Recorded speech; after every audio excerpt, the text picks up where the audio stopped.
1997, in California, a correctional facility called the Victor Valley Medium Community Correctional Facility was created.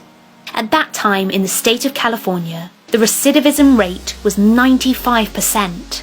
This basically means that 95% of the people released from prison reoffended, relapsing back into the criminal behaviour that sent them to prison in the first place.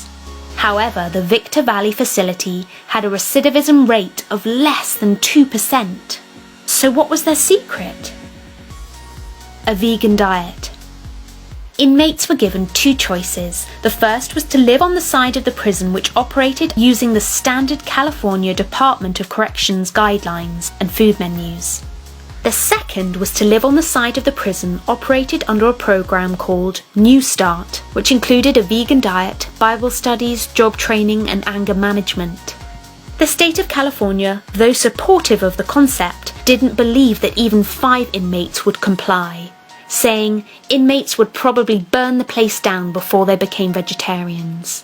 What was staggering, however, was that roughly 85% of the inmates chose the New Start side, while only 15% chose the CDC program. The Victor Valley Nutrition Services Coordinator explained, "What we eat not only affects us physically, but it affects our mental attitude, our aggressiveness, and our ability to make good decisions." On the New Start side, remarkable behavioural changes were seen outside in the prison yard, where according to prison officials, nobody owned or controlled the yard. Typical lines drawn between blacks, whites, Hispanics, gang members and other groups were non-existent. Everyone played basketball together and had great fellowship, whilst the CDC side of the house had the same racial divisions experienced at any other prison. Inmates commented that the good-tasting food helped them feel better, have more energy, increased stamina, and even reduced acne. A California official was quoted as saying, "There is a noticeable difference in the personalities of the vegetarian inmates. They smile more, are fully racially integrated, attend religious classes and anger management classes eagerly." Within 10 days, the vegan inmates expressed improvement in how they feel. One prisoner named Eric was so impacted by the program, he said it changed his life forever. "From the day I left the facility, I have never used drugs again or taken another drink. I no longer have to push a cart around on the streets. They broke a chain for me with diet and spiritual intervention. I owe it all to them." In fact, he is happily married and is working as a licensed drug and alcohol counsellor.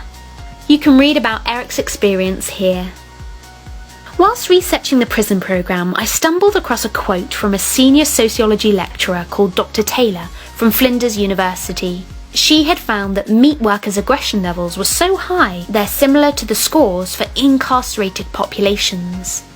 This then led me to a study from the Universities of Windsor and Michigan State, which found that in locations surrounding slaughterhouses, there are clusters of domestic violence incidences and violent crimes such as rape and sex offences amongst the workers and their communities that seem to occur because of the nature of the work in the slaughterhouse.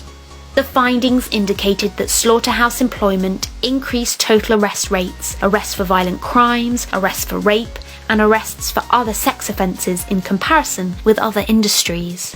Another study conducted in Australia also found the same thing. I'm not trying to offend anyone here. We must be respectful of people's decisions on what they choose to eat. These studies don't apply to most people, as those who eat meat don't kill the animals themselves. However, it's been said that by eating animal products, we desensitize ourselves, consciously or subconsciously, from the suffering and cruelty of the meat, dairy and egg industries. We have to desensitize ourselves from the fact that this piece of meat used to be a living being.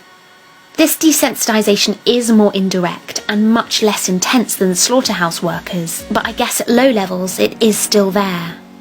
Putting aside the physical effects animal products may have on our bodies, what impact, if any, does that desensitization have on our mental, spiritual and emotional well-being?